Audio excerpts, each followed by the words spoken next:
Rekaman kekalahan unit angkatan bersenjata Ukraina di wilayah pemukiman Spornoye tersebar di media sosial Telegram pada Rabu 23 November 2022. Pasukan Rusia terlibat aksi saling serang, mengalahkan kelompok lapis baja tentara Ukraina di sekitar desa.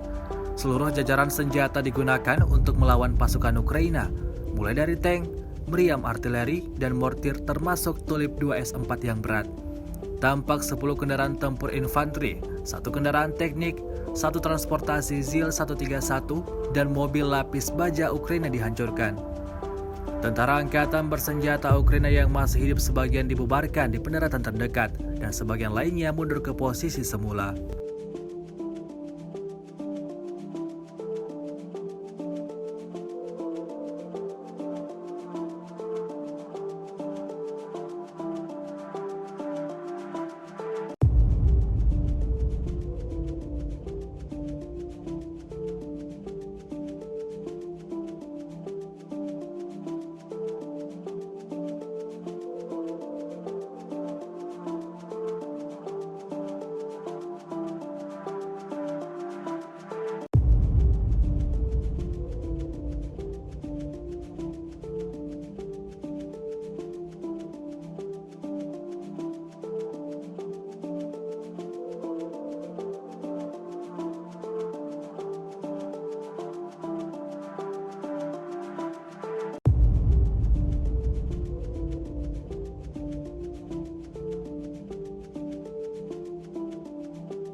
Rusia melaporkan secara total 333 pesawat Ukraina, 177 helikopter, 2.554 kendaraan udara tak berawak, 390 sistem rudal anti pesawat dieliminir sejak awal operasi khusus. Sementara itu dari kubu Kiev, Kementerian Pertahanan Ukraina melaporkan 410 tentara Rusia dieliminir dalam 24 jam terakhir. Total 85.410 prajurit Federasi Rusia meninggal sejak awal konflik hingga hari ke-274.